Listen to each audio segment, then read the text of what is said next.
ფოთვა, პანიკური შეტევები, შიშები და ნეგატიური აკვიატებული ფიქრები. რატომ არის ყველაზე აქტუალური პრობლემები ეს დღევანდელ ჩვენს რეალობაში? რა არის ყველაზე დიდი გამოწვევები 21 საუკუნეში და რატომ არის მნიშვნელოვანი სისტემატიური მედიტაცია და ნერვულ სისტემაზე მუშაობა? დღეს ვისაუბრებთ ამ თემებზე, თუ რამდენად მნიშვნელოვანია ჩვენი დაბალანსებული ნერვული სისტემა ჯანმრთელობისთვის, რამდენად მნიშვნელოვანია მედიტაციური პრაქტიკების ყოველდღიურ ცხოვრებაში დანერგვა და რა შედეგებამდე მივდივართ, როდესაც არ ვუფრთხილდებით ჩვენს ნერვულ სისტემას. დღევანდელი ჩვენი სტუმარი არის დავით მამალაძე. მოგესალმები დავით. გამარჯობა მარიამ. ძალიან დიდი მადლობა სტუმრობისთვის და დროის დათმობისთვის. დარწმუნებული ვარ, ძალიან პროდუქტიული და ნაყოფიერი ამბავი გამოგვივა ჩვენი აუდიტორიისთვის. მეც ასე ვფიქრობ. დავით, მოდი დავიწყებ და კითხავ, მოკლედ რომ მითხრა, როგორ დაიწყო შენი მოგზაურობა, როგორ მიხვედი მედიტაციასთან და ხო, აი პატარ-პატარა мотиваციას ვაძლევთ ხოლმე ამითი მაყურებელს. ხო, რა თქმა უნდა, მესმის. ყველგან ასე ვყვები ხოლმე და კითხარი კიდეც უკვე ეს ყველაფერი, ვეცდები ძალიან მოკლედ მოვყვე, რომ მაინც ასე თუ ისე გასაგები იყოს ეს პროცესი. თან დღეს მე მგონი ჩვენც ამაზე გვინდა რომ ცოტა ვისაუბროთ, რომ რაღაცა იმ ეპოქაში, რომელშიც ჩვენ პირობითად პლუს-მინუს გავიზარდეთ, იმ ეპოქაში რაღაცა მენტალური მდგომარეობა იყო, რაღაც გარემოება იყო და მეც მათ შორის პატარა რო ვიყავი, ესეც გარემოში დავიბადე 90-იან წლებში. ნუ ყველამ ვიცით ახლა, ვინც დაიბადა ამ დროს, ან ვინც არ დაიბადა, ნუ ყველას მინიმუმ სად დავიბადეთ? მინიმუმ გაგვიგია, მაინც ეს რა იყო და ნუ იყო რაღაც გარკვეული სტერეოტიპები, იყო რაღაცა გაჭირვება, არ იყო სინათლე, არ იყო საჭმელი, რა ვიცი, ბევრი რაღაც არ იყო, ხო? და ნუ გარკვეულწილად ამან თავისი როლი ითამაშა, რა თქმა უნდა, ყველაზე. ჩემზეც მათ შორის, ნუ პირველ რიგში ხა ბავშვი რო ხარ, ამ ყველაფერს ვერ აცნობიერებ, თან პირველ რიგში ამ მოცემულობაში რო იბადები, ესეთია გარემო და ესეთია და მორჩა და ხო, რაღაცა ფაქტის წინაშე. ხო, თან შინაგანად ისედაც ბავშვი ხარ ხა და მაინც არხეინად ხარ და გიხარია და რაღაცები. პასუხისმგებლობა ხარ, კაია. ხო, ეგრეა. ხო, კი ბატონო, დაჟე იყო ესეთი მომენტი, რომ პირველად სინათლე რო დავინახე, დედა ჩემი მეუბნება, გაყვირებული უყურებდიო, ეს რა არის? ნატურა რო აითო, გიკვირდაო, რა აითო. ახალი ინფორმაცია შემოვიდა შეცნობიერში. ხო, ზუსტად, ხო და აითო. კარგი სინათლე აითო, სხვათა შორის. აი ეგ სინათლე როდის აითო? ხო, და ეგ სინათლე თავისით აითო, სადღაც ძალიან პატარა რო ვიყავი რა, ამასაც მოყოლილი მაქვს ბევრგან ესე ვთქვათ ეს ამბავი და ძალიან აი 3-4 წლის ვიყავი რაღაც ისეთი შინაგანი განცდა ჩდებოდა ჩემში, რომელიც ძალიან დიდ ნეტარებას, სიყვარულს და ეს რაღაცებს მაგრზნობინებდა ხოლმე რა. ესე ხსნი ხოლმე, რომ ეს იყო რაღაც ერთგვარი დეჟავუსავით შეგრძნევა, მაგრამ დეჟავუ არ იყო რა, ანუ უბრალოდ რომ მივხვდეთ, იმიტომ ვამბობ ხოლმე ამას და ამ დროს როცა ესეთი რაღაც შეგრძნება ჩდებოდა ასევე ინტელექტუალური აზრები, რომ ანუ რაღაც გონებაში აზრები ჩდებოდა, რომ ეს არის ეს ცხოვრება თამაში ერთგვარი რა, ოღონდ როგორც ბავშვი თამაშობს კი არა, რომ რაღაც როლები გვაქვს ყველას და ამას თამაშობთ. და მეგონა ამ მდგომარეობაში რომ ყველა იცოდა რომ თამაშობს. ესე იყო. ხო რა, მაგრამ მე რომ შევეცადე რომ ადამიანებს ეს გამეზიარებინა, რატო თამაშობთ? მაინტერესე და მიზეზი რა, იქნება თქვენ იცით რა და ეს საინტერესო. ამ კითხვებს ვამბდი და ვერ ვიღებდი პასუხებს. ხედავდი რომ ძალიან მაგრა თამაშობდნენ რიგოს, ასეც თამაშობდნენ და მივხვდი რომ აზრი არ ქონდა და თან ჩემთან ეს ამოცდილება ესე ვთქვათ მიდიოდა, მაგრამ როცა მოდიოდა, შეიძლება დღეები ყოფილიყო ან რაღაცა და უგზნობდი თავს ძალიან კარგად რეალურად რა. ხო, ნუ ეს იყო, რასაც მე ვარქმევ ხოლმე, ჩემთვის რაღაც ერთგვარი სიმშვიდის წერტილი რა, რომელიც წერტილიც იყო და მეტიც უბრალოდ, ნუ წერტილად მოვიაზრებ ახლა და მე როცა განმავლობაში იმ ეპოქაში როგორც ვთქვით, გავიზარდე, სხვადასხვა სირთულეებს შევეხე, გავხდი თინეიჯერი და ასე შემდეგ და ამ ყველაფრის ფონზე ყოველთვის მაინტერესებდა რაღაც უფრო მეტი რაღაც უფრო სიღრმისეული, ესე ვთქვათ, ნუ ჩვენ ქვეყანაში რელიგიური მხარე იყო პირველ რიგში რაღაც სიყვარული ქრისტეს სიტყვაზე და სხვადასხვა ესეთი ლამაზი ფორმები, რომელიც ყოველდღიურობაში თითქოს ადამიანებისგან შორს იყო, მით უმეტეს იმ ეპოქაში რა. მაგრამ ყველა ადამიანი რაღაც გარკვეულწილად მაინც საუბრობდა თუნდაც სადღეგრძელო სახით, სუფრაზე ან მეგობრებთან და ასე შემდეგ და ასე შემდეგ. ხო და ხედავდი რომ ეს ადამიანები საუბრობენ ამ ყველაფერზე, მაგრამ რატოღაც ესე ვერ ვცხოვრობთ და ჩემთვის ეს იყო პარალელი რაღაც იმ ჩემს გამოცდილებასთან, ესე ვთქვათ, ეს ყველა რაღაცა აღმატებული ფორმა, რაღაც სიტყვები თუ ასე შემდეგ. ან რაღაცნაირად ქვეცნობიერულ დონეზე გრძნობდი, რომ რაღაც ღმერთზე არის საუბარი, ღმერთზე არის საუბარი და ასე შემდეგ. და მე ისე ხდებოდა, რომ წამოვიზარდე უკვე ძალიან თინეიჯერიც რო ვიყავი, ხა ისეთი გარემო იყო, რომ გინდა არ გინდა თინეიჯერი რო ხარ, ძალიან გიზიდავს გარემო ეს მატრიცა, ძალიან გიზიდავს ჩვენს ყველაფერს და ვცდილობ თავის დამკვიდრებას მეგობრებში, სკოლაში, შეიძლება რაღაც ურთიერთობებში და ასე შემდეგ და ასე შემდეგ და იმ პერიოდში თან ახლა რაღაცა ქუჩური ცხოვრება იყო მოდაში. ხო, რო გადარჩენილი ყავდა ამას. ეგ იყო ზუსტად მიზეზი და სხვათა შორის დღეს ჩვენ მე რასაც ვფიქრობ, რომ ესე იგი კარგი იქნება რომ ამ თემაზე ვისაუბროთ, აი ამ თემას კარგად გავშლით სიამოვნებით, რატომ ვართ დღეს ესე, რომ ვართ ესე ვთქვათ, მithumetes მამაკაცები თუ ასე შემდეგ, რაღაცა მენტალიტეტის შედეგი რა, იმ ეპოქის შედეგი ესე ვთქვათ რა. ხო და ამ პერიოდში მე ძალიან ჩამithრე ამ ყველაფერმა რა და მიუხედავად იმისა, რომ ამ ყველაფერში მაინც შესული ვიყავი უკვე ღრმად, მაინც ვინტერესდებოდი ხოლმე ესეთ თემებით რა, რაც წეგან ვახსენე. მაგრამ ნუ ესე ჩემთვის სადაც შეიძლება მეყურებინა რამისთვის, რაღაც წამეკითხა, რაღაც მომესმინა და ასე შემდეგ. ნუ რაც შემეძლო რომ ყოფილიყო ესე ვთქვათ რა. ხო, რა ინფორმაციის მიღების საშუალებაც ხო, ჰქონდა რა, თან მაშინ ხარც ინტერნეტი იყო, არც ტელეფონები ქონდა, არაფერი უბრალოდ ნუ ვიღაც ინფორმაციულ ვაკუუმში ვიყავით ჩვეულებრივად. კი ბატონო, არც ციგნები იყო რეალურად ხო რაღაცა, თან ეს სხვანაირი მხარეც აქვს, მე რამას პოლიტიკურიც ახლა რაღაცა კომუნისტური და რა ასე შემდეგ და ასე შემდეგ, ხო და ნუ მოკლედ. და მე ახლა რასაც ვამბობ, რომ ეს ბავშვობაში ეს რაღაც მქონდა, ხო? ეს მოდიოდა და მიდიოდა, მაგრამ მე აღარ იყო ესე მძაფრად, ესე ვთქვათ რა. მე უბრალოდ შინაგანად მქონდა ეს სიმშვიდის წერტილი, რომელიც წერტილის სახით მაინც რჩებოდა და ის არ ქრებოდა, მაგრამ ეს იმდენად აი ფონურად იგრძნობოდა, ესე ვთქვათ, რაღაც შინაგანი წესრიგი, რომ გავბრაზდებოდი რაღაცა მწყენოდა, რაღაცა მაინც არ უკარგავდი თითქოს ამ შინაგან მდგომარეობას, რომელიც იყო რაღაცნაირი თავისუფლება შინაგანი. მიუხედავად გარემო უსირთულეებისა, ასე ვთქვათ რა. და მე ისე მოხდა, რომ ძალიან დიდ ტრაგედიაში ჩავარდი, იმიტომ რომ ძალიან ავყევი ამ ცხოვრებისეულ მატრიცებს, ესე ვთქვათ, რაღაც 18 წლის რო გავხდი, წავედი უკრაინაში საცხოვრებლად, იქ რო წავედი ბევრი, ესე ვთქვათ, მოგზაურობა მომიწია საკუთარ თავში, სხვადასხვა მიმართულებით, რაღაც არაფხიზელ ცხოვრების წესს შევეხე, იმიტომ რომ ზუსტად აი ამ მენტალიტეტიდან გამომდინარე ეს გავლენა იყო ჩემზე. და ნუ ბევრ რაღაცას მივედ-მოვედა, ესე ვთქვათ, რამაც გამირთულა ცხოვრება ერთის მხრივ. დღეს ძალიან მადლიერი ვარ ამ ყველაფრის, მაგრამ შეიძლება თქვა, რომ აი ძალიან ზღვარზე ვიყავი, რომ ცოტაც და სიკვდილს ჩავხედე თვალებში, ესე ვთქვათ, ესეთ მდგომარეობამდე მივედი. რაც იყო ერთგვარი სირთულე, ძალიან დიდ დეპრესიაში ჩავარდი, ძალიან ბევრი პრობლემა მქონდა, მენტალური, ფიზიკური და ასე შემდეგ, რა ჯანმრთელობის დონეზე აისახა ჩემზე და უკვე რო უკიდურეს მდგომარეობაში ვიყავი, რეალურად უკვე აღარც არსებობდა ეს სიმშვიდის წერტილი, აღარც ვერ შევამჩნიე როდის გაქრა რა. მაგრამ იყო რაღაცა ფრაგმენტი, რამაც მოახდინა ეს, რომ ის ბოლომდე გაქრა, ანუ მე ბოლომდე ჩამყლაპა რაღაცა მენტალურმა პრობლემებმა, ესე ვთქვათ და მე ეს ფიზიკურ პრობლემებად აისახა. და როდესაც უკვე ეს მოხდა, დავკარგე ეს ყველაფერი, ესე ვთქვათ და ნუ აი ძალიან რომ თუ ვინმეს ღმერთმა არავის განაცდა ვინმეს, მაგრამ ალბათ გარკვეულწილად ყველას განგვიცდა მინიმუმ შფოთვა ან რაღაც ესეთი, რაც შეიძლება ძალიან მძიმე ფორმამდე მივიდეს, პირობითად დეპრესია, ან კიდევ უფრო ღრმა რაღაც მდგომარეობა, რომელიც ზღუდავს და თავს ვეღარ ვიზნობთ კარგად რა.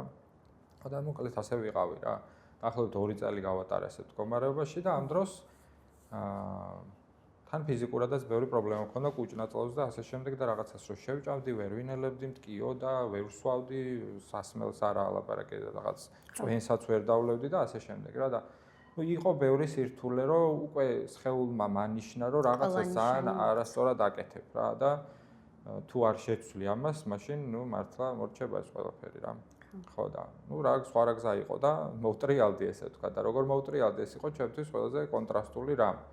რომ აი ეს ყველაფერი როგორც თქვი რომ დავკარგე სიმშვიდის წერტილი მე რა ესე მოხდა რომ შემთხვევით ვსივარ მანქანაში ჩემ მეგობართან ერთად ის მანქანიდან გადავიდა კიევში ვარ ამ დროს ძალიან ცივა და ამ მომენტში ნუ რა გავაკეთო ის მანქანიდან გადავიდა და მეუბნება რომ დამელოდე ცოტა ხანსა და დაახლოებით 1-20 წუთი ველოდებოდი მანქანაში და ამ დროს როცა მას ველოდებოდი უბრალოდ დავიწყე გახსენება ყველა იმ ინფორმაციის რაც წაკითხული მქონდა რაც რაღაც პრაქტიკები თუ რაღაც სულიერი თითქოს თემები, მაგრამ სულიერს და მატერიალურს მე ხა არ უყოფ ერთმანეთისგან და არ მიმაჩნია ეს სწორი. ძალიან მიხარია. მაგრამ ძალიან ჯანსაღი აზრია. კი ბატონო, მაგრამ ნუ უბრალოდ ესე გვესმის ადამიანებს რომ მივხვდეთ ახლა რა გულისხმობ და ნუ რაღაც თითქოს პრაქტიკას ვაკეთებ, მაგრამ მეც აზრი არ ვარ რას ვაკეთებ, ვერ სახელს ვერ დავარქმევ ამას, ვერც ვერაფერი. უბრალოდ რაღაც შემთხვევით გავაკეთე მედიტაციური პრაქტიკა, ესე ვთქვათ რა, ამ პროცესში. რომელსაც აი დღეს რომ გაგაკეთებინო, ვერც გეტყვი რა უნდა გააკეთო, ესე შემთხვევით მოხდა და ნუ ამ დროს მოხდა ტრანსცენდირებას, რასაც რეალურად ქვია, რომ აი იმ რაღაც საზღვრებიდან, იმ რაღაცა ზედაპირული ქაოტური პროცესიდან გამოვედი და დავბრუნდი რაღაც შინაგან სიმშვიდეში. და ეს გამოცდილება რომ მივიღე და გავახილე თვალები, უცებ გავაცნობიერე, რომ სხეული საერთოდ აღარ მტკიოდა, ნუ თითქმის აღარ მტკიოდა ის რაც 24 საათის უმტკიოდა ხოლმე. და ჩემი გონებაც არის ძალიან მშვიდი. და ეს რო გავაცნობიერე, მივხვდი, რომ ეს ის იყო, რაც მე დავკარგე. მაგრამ როგორ უნდა გავაკეთო ახლა ეს თავიდან არ ვიცი რა, ხვდები რომ რაღაცა მედიტაციური გამოცდილება უნდა მივიღო, მაგრამ როგორ ვერ ხვდები რა და ამიტომ დავიწყე ძებნა ამ ყველაფრის და რომ დავიწყე დღემდე ამ თემაში ვარ ესე ვთქვა. მიყვები და მიყვები. ხო, აღმოვაჩინე რა და უშუალოდ ის მედიტაციური ფორმა, რაცაც დღეს მე ვასწავლე და რასაც დღეს მე თვითონ ვაპრაქტიკებ, არის ტრანსცენდენტული მედიტაცია, რომელიც პირველივე ცდაზე გაძლევს იმ გამოცდილებას, რაც მე ბევრი ვიწვალე. მე იმ გამოცდილების მე სანამ ვიპოვე ესე ვთქვათ, ხო, 1000-ნაირი რაღაც მედიტაციური ფორმა ვცადე თუ რაღაც სხვადასხვა პრაქტიკები, სხვადასხვა სახელწოდებით და ბოლოს მივაგენი ამას ესე ვთქვათ, სადაც პირველივე ჯერზე ადამიანი ამას დაბრუნდი, რასაც ეძებდი. ზუსტად. აი ეგ მოხდა, რომ ბევრი რამე გამახსენდა. ოღონდ აი ბავშვობის გახსენება ის 3-4 წლის რო ვიყავი. მოხდა ცოტა მოგვიანებით რა. ცოტა რო წამოვიზარდე კი არა და ცოტა დრო რო გავიდა ესე ვთქვათ ამ მედიტაციის უკვე პრაქტიკის ფონზე, სადღაც გზადაგზა ის გავაცნობიერე, რომ აი ეს ის იყო. აი სწავლების მედიტაცია რო ვისწავლე ესე ვთქვათ, კი გამოცდილება მივიღე, მაგრამ ჯერ ბოლომდე ვერ მოხარშა გონებამ ეს ყველაფერი, მაგრამ აი აქ მოხდა უკვე ამ ყველაფრის გააზრება, რომ ეს ის იყო, რაც ბავშვობაში მქონდა ხოლმე, უბრალოდ ბავშვობაში ეს ძალიან მძაფრად ხდებოდა და ძალიან ფართოდ, იმიტომ რომ ბევრად უფრო სუფთა იყო ნერვული სისტემა, გონება და ასე შემდეგ და ამის ხარჯზე ხდებოდა ასე. ტევადობა გქონდა მეტი, ბავშვებს ხო ტევადობა გქონდა მეტი რაღაცეებისგან. კი ბატონო, აი მაგალითად სიტყვა სიწმინდე, როგორც მაგალითად ჩვენს რელიგიაში, საქართველოში რელიგიურ ფორმაში არის ნახსენები, ზუსტად ნიშნავს სისუფთავესო, ყველასთვის გასაგები ამბავი. და ეს სისუფთავე რაღაც არა რაღაცა ოთახის დალაგება ხო, არამედ რაღაცა შინაგანი სისუფთავე და აი სიწმინდე იყო მეტი ადამიანის სხეულში, ესეთ ბავშვი როცა არის მეტი სისუფთავეა ხო და ამიტომაც ფართოდ იშლება ეს ყველაფერი რა. აი პატარა ჩართვას გავაკეთებ, ეს მეც შემოწაფებს, რომ ვეუბნები ხოლმე მაგალითები არის ძალიან კარგი და მარტივი რომ მიიტანო შენი სათქმელი. აი ეს სისუფთავე აი წარმოვიდგინოთ მდინარე ვეუბნები. ამ მდინარეში რო ჩააგდო მორი. და ის ნაკადი ვეღარ მოძრაობს შესაბამისად სასიცოცხლო ენერგია ვთქვათ. შემდეგ ზევიდან რაც კი მოდის ნაგავი, ყველაფერი აქ იჭედება. სანამ მურებს არ მოვაშორებთ. შეიძლება. ხო, რაღაცა გამოიპაროს. სანამ მურებს არ მოვაშორებთ და ისევ იმ ენერგიის ნაკადს არ დავაბრუნებ და ტევადობას არ მივცემთ იმ ნაგვის გარეშე, ნუ შეუძლებელია ვერც იგრძნობ იმ სიმშვიდეს, სიყვარულს, უბრალოდ არ ეტევა. ანუ რო ამბობენ რომ უნდა დაასუფთავო შენი ტაძარი და ღვთიურ შემდეგ იგრძნობ. ზუსტად ეს არის, რომ შიშისგან, დანაშაულისგან, სირცხვილისგან, ეს დემონები, რომლებსაც შევხვდი, ძალიან ესეთი პირდაპირ ერთ-ერთი საუბრები გქონდა. ამ მორებს. კი. ხო, აი იმის შემდეგ შევძელი, რომ ეს ყველაფერი შემომეშვა ჩემში. ნუ გამეხსენებინა როგორია ერთგომარეობა. კი ბატონო, ზუსტად ეგრეა. ლოგიკა მაგაში მდგომარეობს. ჩვენ კი არ ვახწევთ რაღაც სისუფთავეს სხვანაირ დონეზე რაღაც რაც არ გვაქვს. ჩვენ ისედაც გაგვაჩნია ეს დინება, როგორც ჩვენი ანალოგიიდან რო ვთქვათ, ეხა ისედაც არსებობს ეს დინება ჩვენში, უბრალოდ როდესაც არის დაბინძურება, ეს გვიშლის ხელს, რომ გავაცნობიეროთ, რომ ეს დინება აქ არსებობს რა, ანუ. კი, ზუსტად. და ძალიან ეს არის ლამაზი პროცესი არის. კი მტკივნეულია თავიდან თითქოს, მაგრამ მეც აი წეღან რო ამბობდი, საერთოდ ყველაფერში ფაქტობრივად პარალელებს ვავლებდი, საოცრებაა ცხოვრებაში ადამიანი ვინც იკვეთება შენთან, ყველა სადღაც რაღაცა ისტორიით არის კავშირში. ოღონდ ნუ იქ სცენარი სხვანაირად ვითარდებოდა. ხო, როგორი მტკივნეულია იმ მომენტში, მაგრამ აი ყველაფრის მადლიერი ვარ, იმიტომ რომ ეხლა ვინც ის აი აქ დაესაუბრები, მაგ ყველაფერმა შექმნა, მაგან გამოაფხიზლა, მაგან დააბრუნა და ძალიან მაგარი პროცესია. აუდიტორიასაც მინდა მივმართო, მიყვარს ხომ ესეთი ჩართვები, რომ როგორ სირთულეებსაც არ უნდა გადიოდეთ. ეხლა იცოდეთ და გწამდეთ, აი ბრმად უნდა გწამდეს, ოღონდ აი როგორ მტკივნეულ მომენტებში მწამდა, იცი, რომ აი არა მეთქი ყველაფერი ცუდი კარგისთვის ხდება. გჯეროდეს, რომ შენ სასიკეთოდ ხდება, უბრალოდ მიყევი, გჯეროდეს, ენდე და შედეგი მე გაგვიზიარებ. აქვე როგორ იქნება. დავით, ესეთი კითხვა მინდა ორი სიტყვით აუდიტორია, თქვა შეიძლება ვინც პირველად გისმენდეს, არ იცოდეს რა არის ტრანსცენდენტული მედიტაცია, ესეც რო უთხრა მოკლედ და გააცნო, რატომ უნდა მოვიდეს შენთან და რა შეეხმარება და ზოგადად, ხო, აი თუნდაც ტვინის მხრივ, ნერვული სისტემის მხრივ, რატო არის საჭირო ყოველდღიურობაში მედიტაციური პრაქტიკების დანერგვა? კი ბატონო, აი ძალიან პრაქტიკულად ავხსნე ხა ამ ყველაფერს, ძალიან გასაგებენაზე.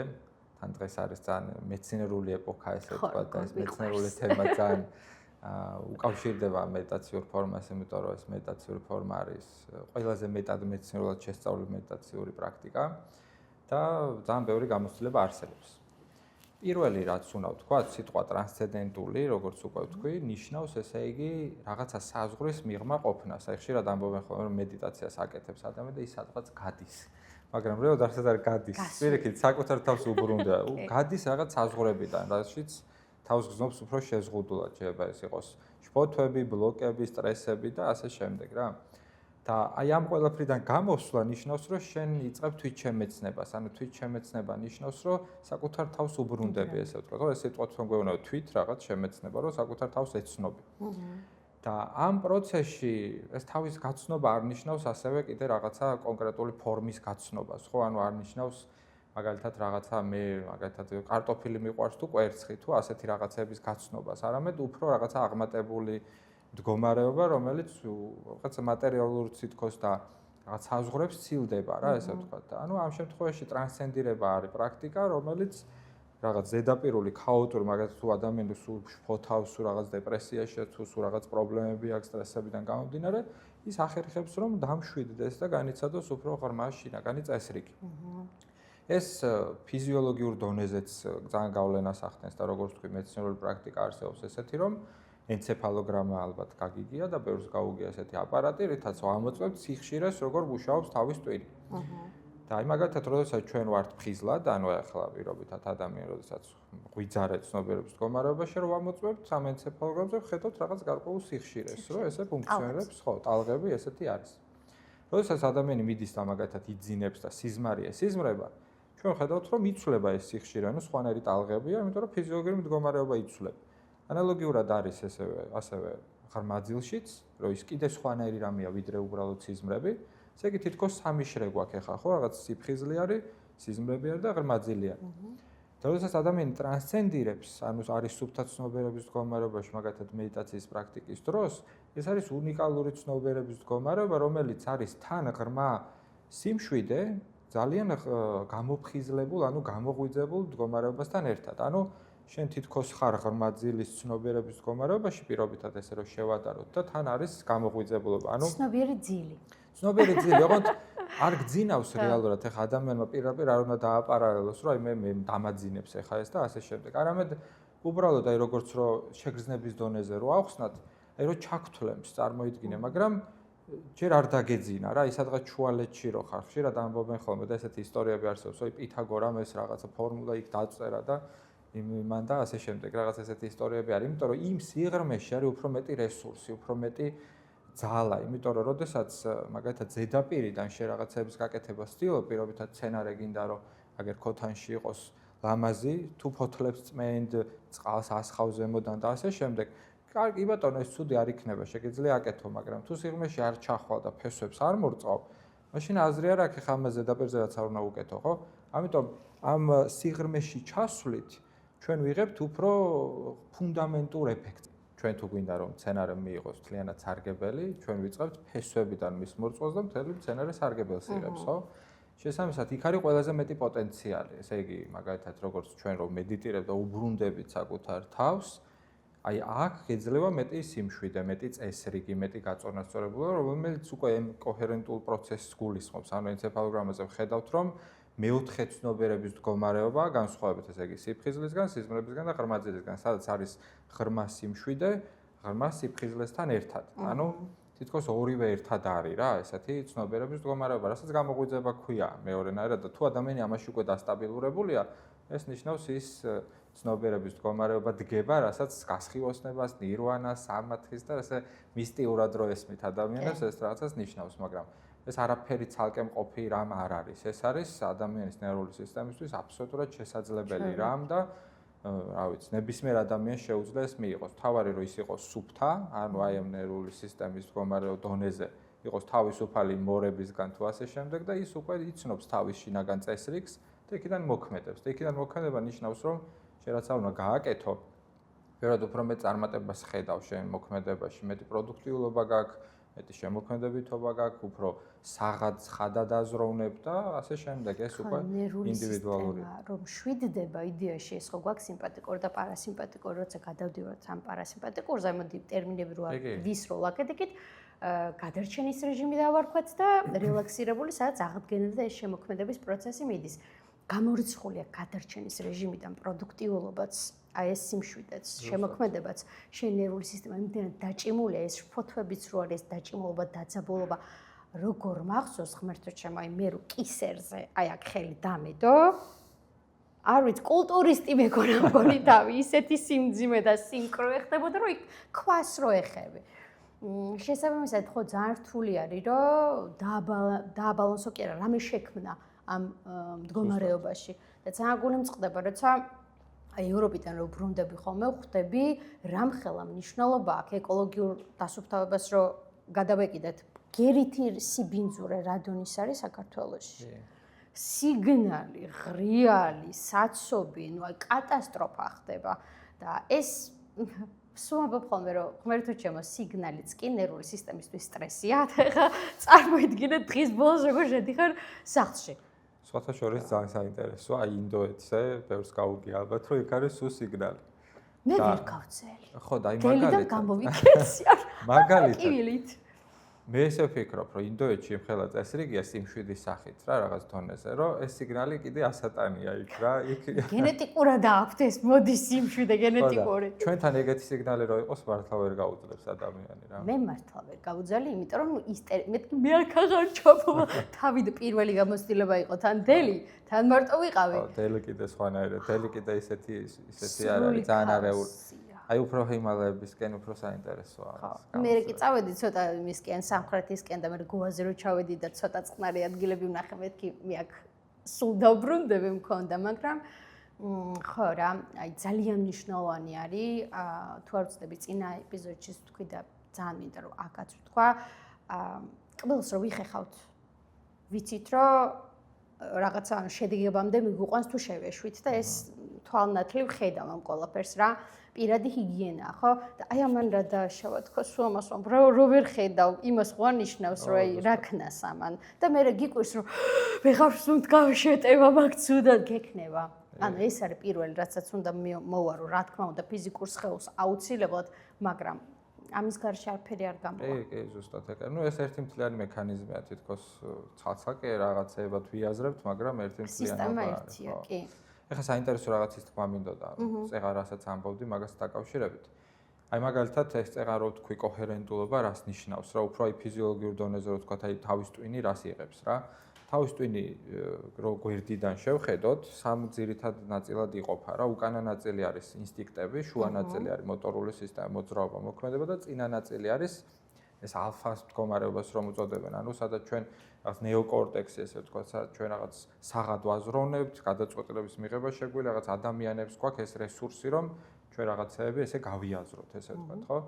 და როდესაც ჩვენ ვიღებთ სტრესს, აქ აქტიურდება თვითგადარჩენის ინსტინქტი, აი რაც წეღან თქვი, რომ ესე იგი რაღაც გადარჩენის რეჟიმში როცა ხარ, შენ ვერ ხარ ცხადი, ხო? ანუ ეს რას ნიშნავს, რომ მაგალითად ქუჩაზე თუ გადადიხარ გზაზე და ამ დროს მანქანა ჩქარა მოკრის, შენ ითრგუნები რაღაც სტრესის ჰორმონები გამოიყოფა სხვა ქიმიური და ბიოლოგიური პროცესები მიმდინარეობს ფიზიოლოგიაში, გეთრგუნება ეს წინა უბანი, იმიტომ რომ შენ აღარ გჭირდება აქ ბევრი ლოგიკური აზროვნება, რომ მანქანამ არ დაგარტყას. ეხლა შენ თუ დაიწყებ რომ მოდი ორ ნაბიჯს უკან გადავდგავს სამ ნაბიჯს წინ დააზროვნებას, დაგარტყავს ეს მანქანა. ამიტომ ეს მნიშვნელოვანია რომ მოხდეს ეს თვითგადარჩენა რა და აქედან გამომდინარე ის რომ ითრგუნება ეს წინა უბანი, უკანა ორი უბანი აქტიურდება და რეაგირება მოხდება და გაიწევი აღარ დაგარტყა მანქანა. მაგრამ ანალოგიურად ჩვენ სტრესს ვიღებთ უამრავი რამით. შეიძლება ეხლა თან დღეს, რა ვიცი, ტელეფონში სკროლავდე რაღაცებს, სხვადასხვა იქაც რაღაც დოპამინის ასე შემდეგ პროცესები მიდის, რაღაც სხვადასხვა ინფორმაციებს ვიღებთ, რასაც ვერ ვინელებთ, მე იქ შეიძლება სამსახურში ხდება რაღაც, ოჯახში ხდება რაღაც ასე შემდეგ და ასე შემდეგ და თითქოს აი ყოველ ნაბიჯზე იმის რისკია, რომ რაღაც სტრესი მივიღოთ. და შესაბამისად, აი ამ პროცესში ადამიანი იღებს ძალიან დიდ გავლენას, ხო, როდითაც ითრგუნება მუდმივად ეს წინაუბანი, სადაც ის კარგავს საღად აზროვნების შესაძლებლობას. აი ძალიან კარგი და მარტივი მაგალითი არის ბავშვი რო სკოლაში დაფასთან გამოდის რა. მაგალითად ας გაკვეთილები მეცადინა, შეიძლება ლექსი ისწავლა ძალიან კარგად სახში დედას ჩააბარა, მაგრამ სკოლაში მიდის, მასწავლებელმა გამოიძახა დაფასთან, უნდა მოყვეს ლექსი და კლასელებმა დასცინეს რაღაც ასე შემდეგ რა. და ამ დროს ბავშვი დაიბნა, ანუ უკვე აღარ ახსოვს ის, რაც უნდა მოყვეს, იმიტომ რომ დაითრგუნა ბუნებრივად. როგორ გადავრჩა? ხო, რა და დაავიწყა ლექსი და ასე შემდეგ. ანუ უკვე სხვა რაღაცებს ცდილობს ხეული, რომ აქედან გამოძოს, ან დაფასთან აღარ გავიდეს, ან უკან დაბრუნდეს და ასე შემდეგ. ხო, რაღაცებს ცდილობს და ეს მომენტია ზუსტად და მე ადამიანს გონია რომ მე სულელი ვარ, მე არ შემიძლია ლექსის მოყოლა, მე სწავლა არ შემიძლია, მე მუშაობა არ შემიძლია და 1000 სხვა სისულელეს უკავშირებს ადამიანი მე ამ ყველაფერს და რეალურად უბრალოდ ძალიან ბიოლოგიური რამე ხდება ჩვენს ფიზიოლოგიაში, რომ უბრალოდ ითრგუნება ეს უბანი და ამაზე მეცნიერები სხვათა შორის ამბობენ, რომ თავის ტვინში წარმოიქმნება შავი ხვრელებიო რა, ესე უწოდებენ შავი ხვრელები. ნიშნავს, რომ ეს ქიმიური, ბიოლოგიური პროცესები და სისხლის მიმოქცევა ამ წინა უბანში აღარ ცირკულირებს, აღარ ხდება ისე კარგად რა. ამიტომ ადამიანი უფრო უუნარო ხდება, თითქოს რაღაცა ეფექტურად აკეთოს, აი ხშირად გვინახავს. ან საკუთარ თავზეც შეიძლება აქ-აი გამოგვიცდია, რომ რაღაც სტრესს რო იღებ, მე აღარ გაქვს რესურსი, რომ მაგათაც სამსახურში გააგრძელო წესრიგად მუშაობა. და ეს თუ გრძელდება მუდმივად, თითქოს საერთოდ იმ სამსახურში ვეღარც მიდიხარ და ვეღარც ვიღაც ადამიანებთან ვეღარ ურთიერთობ და ასე შემდეგ. მე ამას აბრალებ შენ სხვა ადამიანებს, რაღაც სიტუაციებს და ასე შემდეგ, მაგრამ კი, შეიძლება გარკვეულწილად ეს მიზეშედეგობრივია, მაგრამ ეს ყველაფერი ჩვენს ფიზიოლოგიაში ხდება. შეიძლება აი დასასვენებლად წახვიდე, 10 დღე პირობითად დაისვენო რაღაც პერიოდი, ჩამოხვიდე და უკვე სულ სხვანაირად უყურებ ამ ყველაფერს, იმიტომ რომ ცოტა მოახერხე ამ ყველაფერსგან გათავისუფლებ. და ხა ეს პირდაპირ მედიტაციას იმით უკავშირდება, როდესაც ჩვენ ვიღებთ აი ამ წესრიგის გამოცდილებას, ხო, ამ შინაგანი წესრიგის.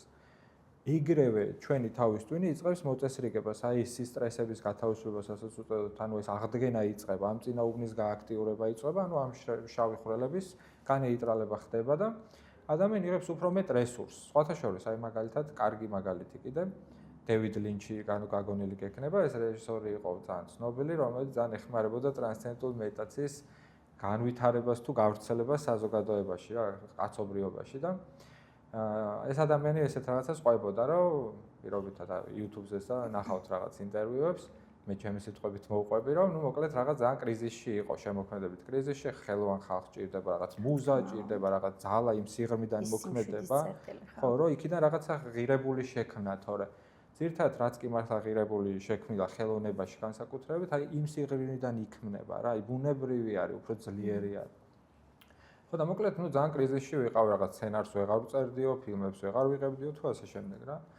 და ნუ მოკლედ სადღაც მოისმინა მედიტაციის შესახებ, ისწავლა ეს მედიტაცია და რო ისწავლა მედიტაცია, პირველივე პრაქტიკის შემდეგ თვალები რო გაახია, ეგრევე გავარდიო სცენარის წერა გავაგრძელეო რა და ანუ ეგრევე მოვიდა ეს შემოქმედებითი ძალა, იმიტომ რომ შინაგანად ენერგია აღდგა. ხო, თავისუფლად იგრძნო თავი და ამ თავისუფლებამ აზრები გააჩინა, უფრო შემოქმედებითი რესურსი მოიტანა და ასე შემდეგ რა და ამის შედეგად ეფექტურობა მიიღო და ამას არა მარტო დევიდ ლინჩი აკეთებდა, ძალიან ბევრი დღეს, რა ვიცი, მსოფლიოში ყველა წარმატებული ადამიანი 10-დან ალბათ 9 მაინც აპრაქტიკებს მედიტაციას რა, რაც და ყველა ამაზე ღიად საუბრობს, სხვა მუსიკოსები, რაღაც ამ იმ პერიოდში, უძველეს პერიოდში, სიტყვაზე, როცა ეს მედიტაცია ძალიან კაცობრიობაში გავრცელდა, ბიტლზებისგან იყო, მერე იყო პირობითად დევიდ ლინჩი ესეთი რაღაც რეჟისორები, მსახიობები, რაღაც რო დავსერჩოთ ახლა ადამიანმა ინტერნეტში, უამრავ რაღაცა Coldplay-ის სოლისტი მედიტირებს, რონალდო მედიტირებს, რა ვიცი, აი ყველა სფეროს ადამიანი იყენებს ამ პრაქტიკას, რომ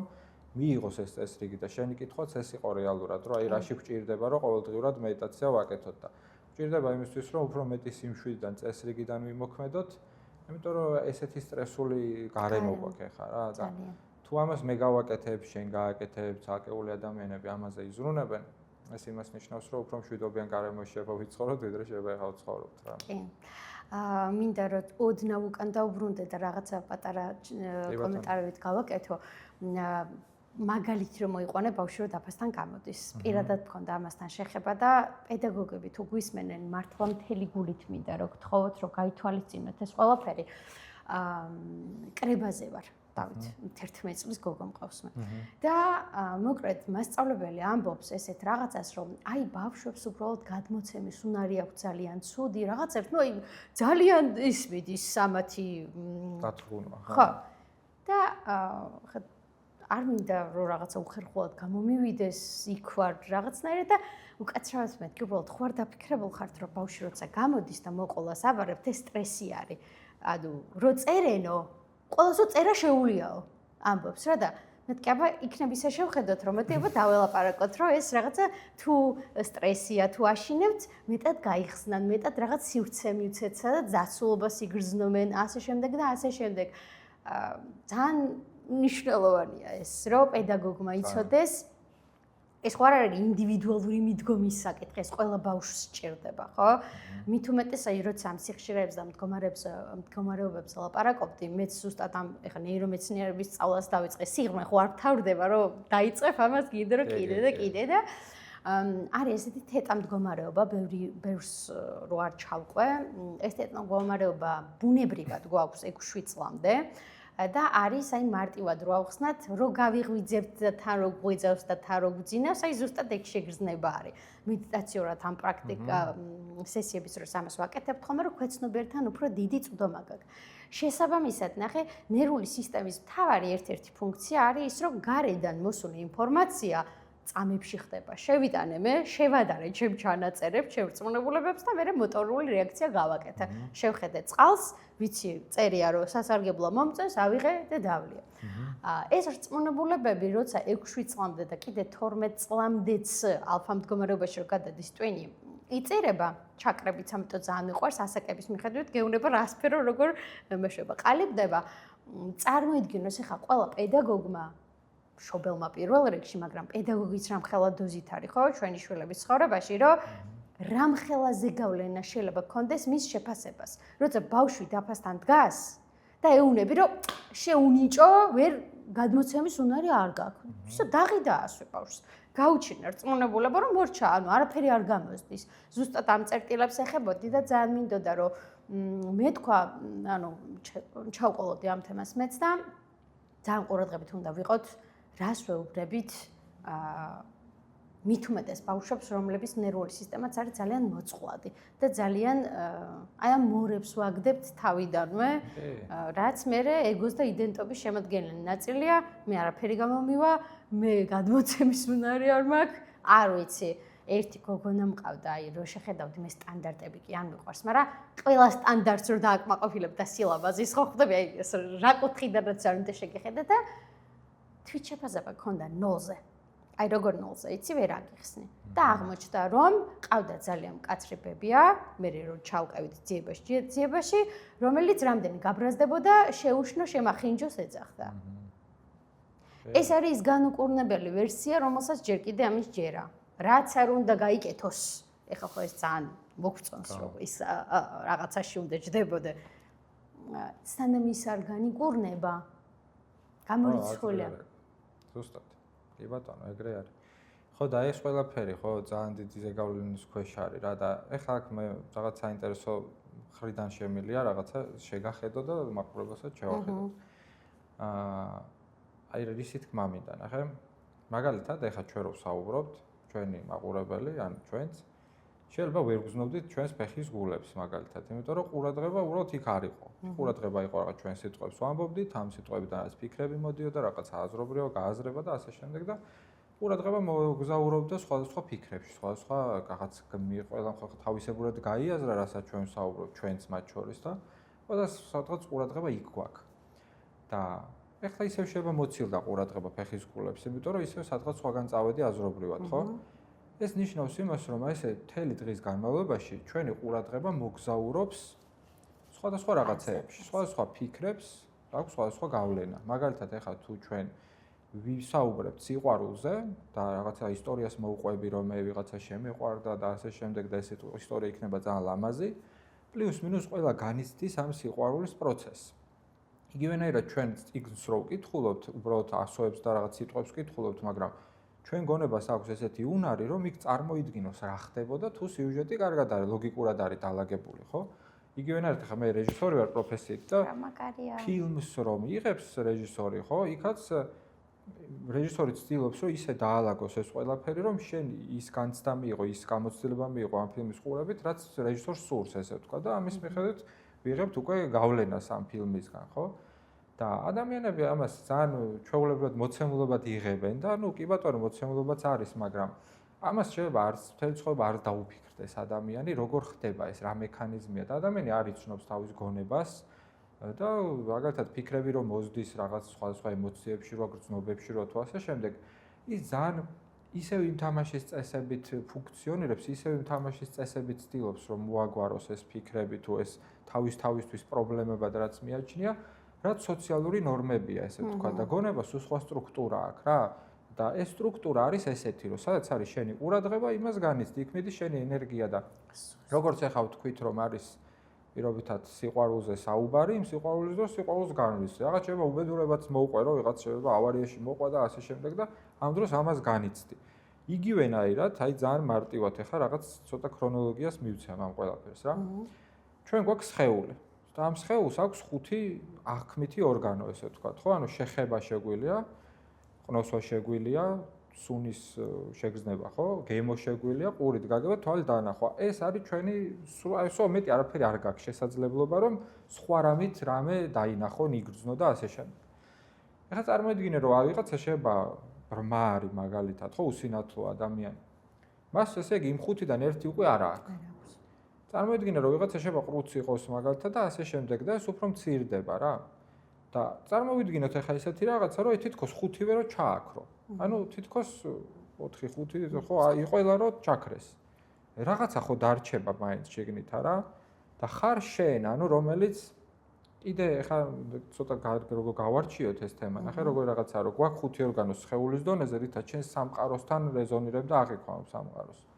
მაგრამ ეს 5 ორგანო რაღაცას აღიქვამს, შუაში ზის გონება, ესე ვთქვა, ჩემს და სხეულს შორის. ჩემს გულისხმობ აი იმ რაღაცა სუფთა ბუნებას, რომელიც ამ ყველაფერს ცხოვრობს.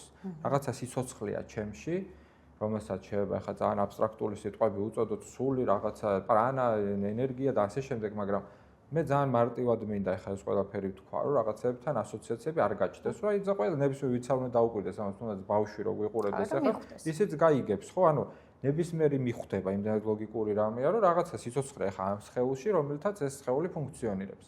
ეს სიცოცხლე რო გაქრეს ამ სხეულიდან, ეს სხეული ცო აღარ იქნება, ხო? ანუ რაღაცა არის შიგნით და ეს რაღაცა ჩვენ არ შეგვიძლია დავინახოთ რამე ფორმით, როგორც ხელი შემიძლია დავინახო ფეხი და ასე შემდეგ, ხო? ანუ რაღაცა სიცოცხლე მაქვს, რომელიც უხილავია. და ადამიანი ცდილობს რომ იპოვოს ის უხილავი რამ, ისე როგორც თვითონ არის შეჩვეული, ანუ შეჩვეულე ფორმებით რაღაცის დანახვას და იმას ფორმით ვერასდროს ვერ დაინახავ.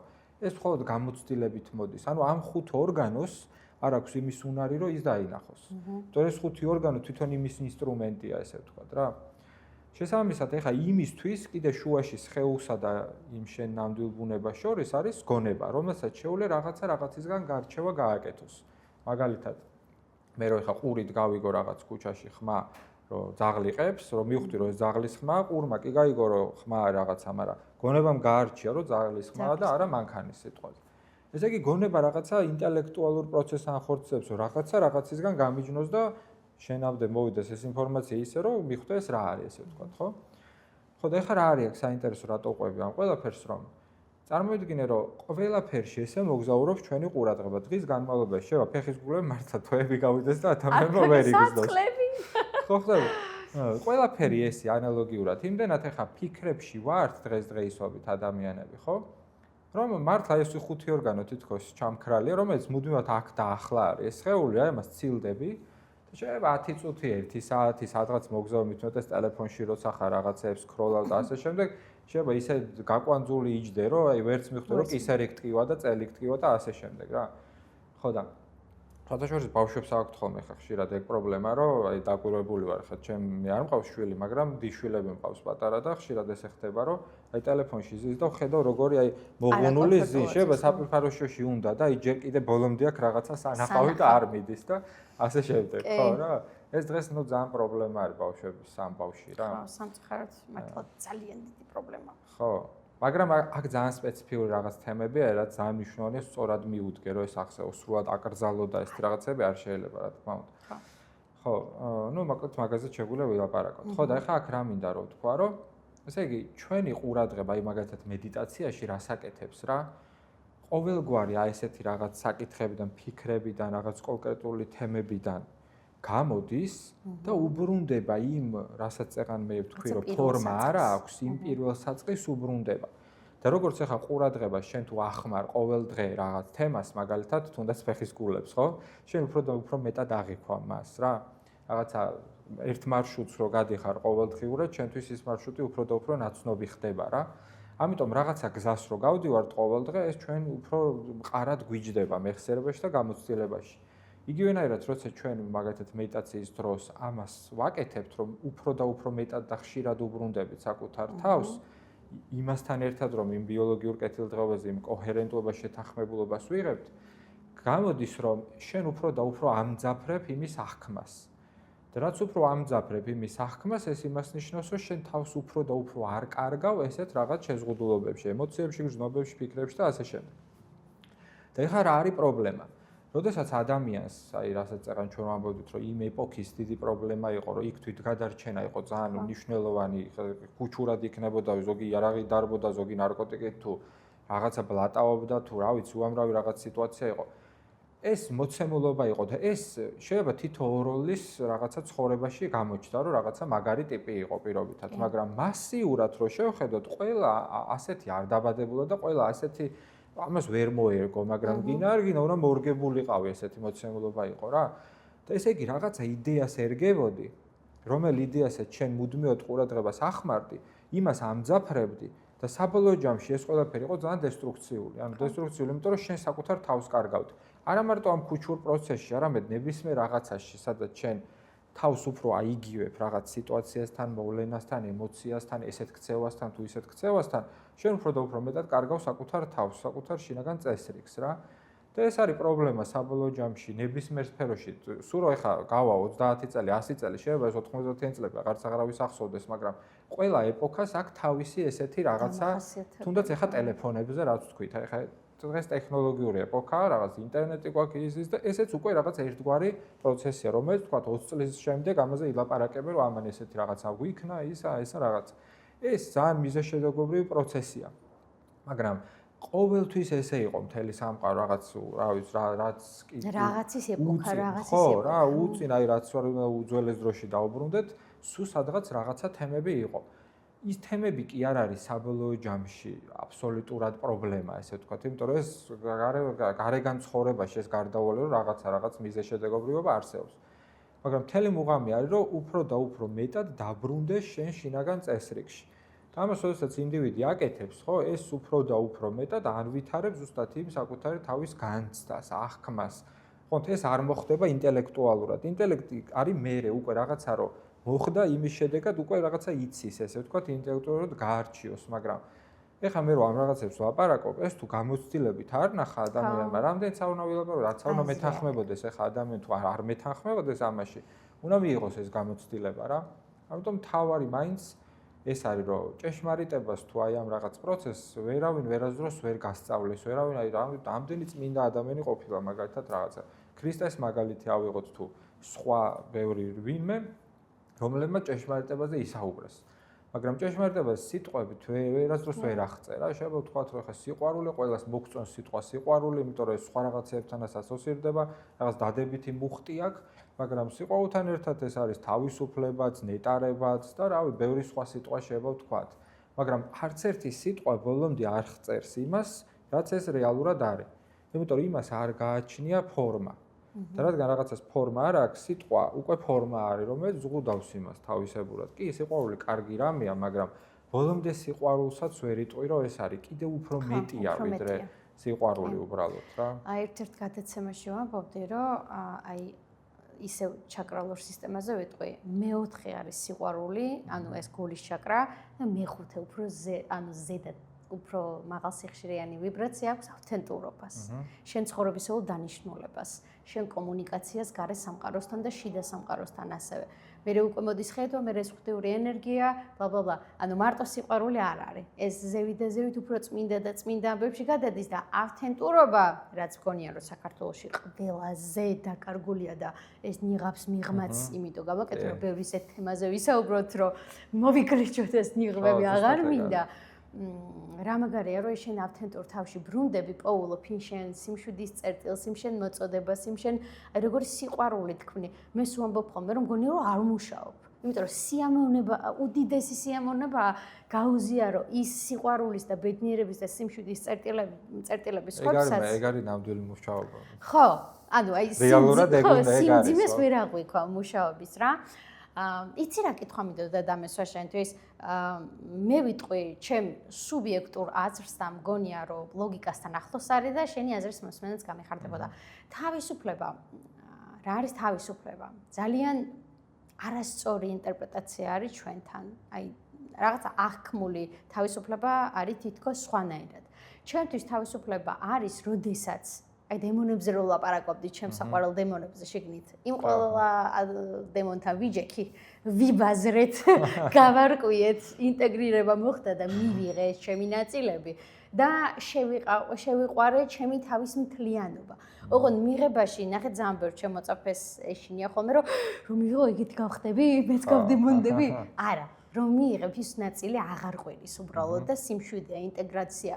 შესაბამისად, როცა აღარ ყვირის და სიმშვიდეა, შენ ხარ თავისუფალი შენი პროგრამირებისგან, რაც მოგაწებეს გარედან და საერთოდ არაფერ შუაში არ არის შენთან. იმ თუნდაც არასწორი რელიგიური ინტერპრეტაციისგან, სადაც ღვთის მოშიში უნდა იყო და არა ღვთის მოყვარე. ანუ სიყვარულს კი არა შიშს გინარგავენ.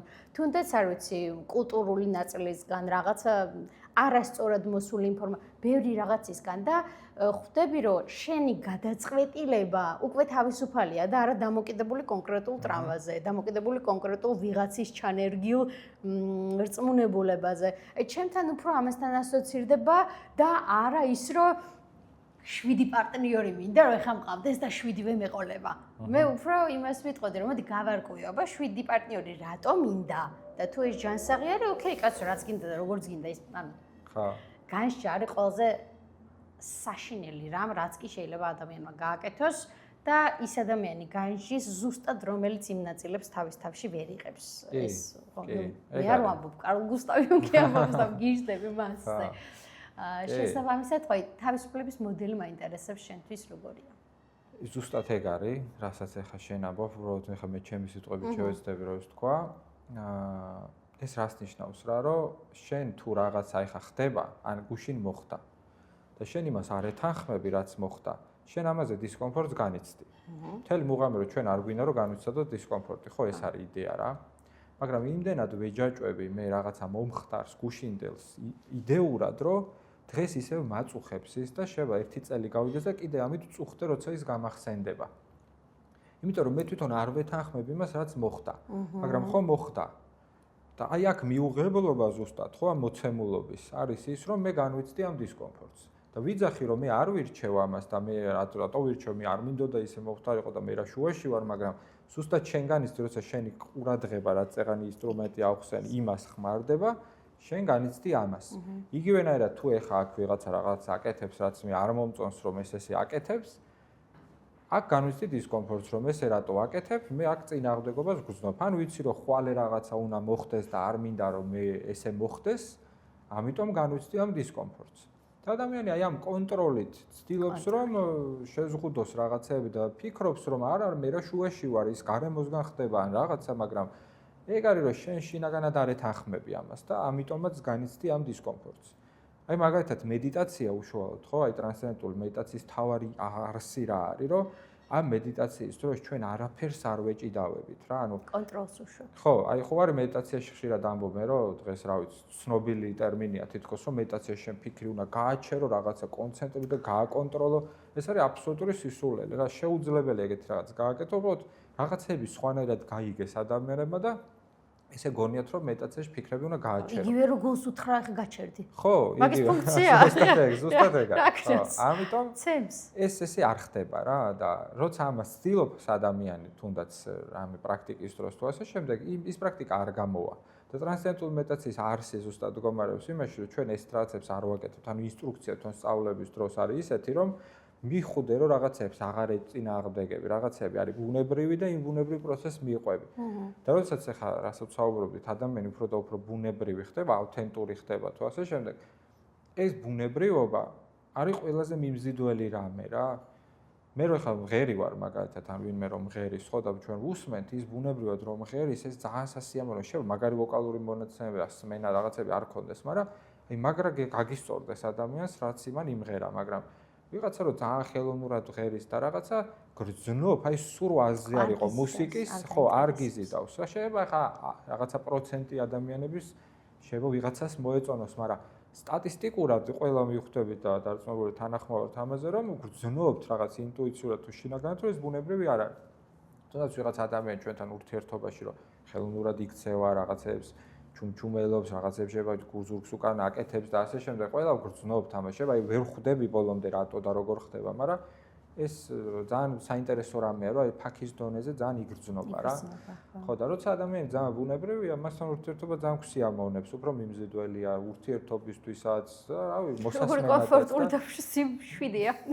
ხო, ზუსტად. უყურებ არსად არ თამაშობს რა, ისე რა ძალიან კარგია. ეგ არის რა, ეგ არის ჩემთვის თავისუფლება, რომ ადამიანი იყოს ესეთი ბუნებრივი რა. აი, ძალიან მიხარია, რომ აზრები გადაიკვეთა. ერთ თემას მინდა შევეხო კიდე, რაზეც ფაქტობრივად ვისაუბრეთ, მაგრამ მაინც ცოტათი რომ ჩავუყრმავდეთ. ჩემი დაკვირვებით, მამაკაცებისთვის უფრო რთული არის რაღაცების აღიარება, ემოციებთან მუშაობა, გამოხატვა, მენტალობიდან გამოსვლა. ერთ პატარა ჩემასრს ვიტყვი და შემდეგ შესას მოვისმენ.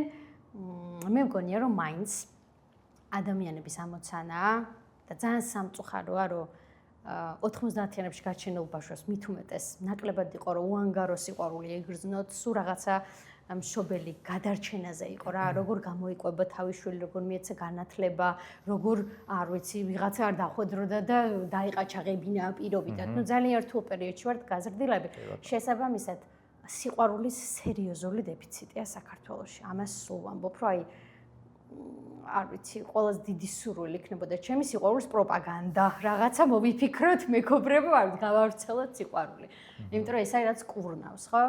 შესაბამისად, ქალიც და კაციც, ქალიც რო იკეთებს ახლა ყველაფერს სტანდარტებზე რო ვლაპარაკობთ, რატო? რომ დაიმსახუროს სიყვარული. ხო. კაცს რო ობსესია აქვს, რომ ძალიან ბევრი ფული იშოვოს. რატო? იმიტომ რომ დაიმსახუროს სიყვარული, ხო?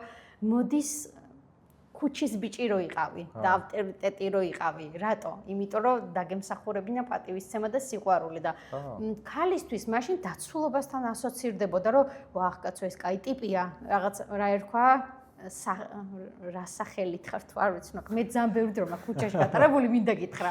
ბევრად მეტი მიბირჟავია ვიდრე ბიჭებს. შესაბამისად, კარგად ვიცი ის ტკივილებიც, რაც იქ იყო რა. ამიტომაც გინდა რომ დაიმსახუროს სიყვარული და სად მივდიოდი.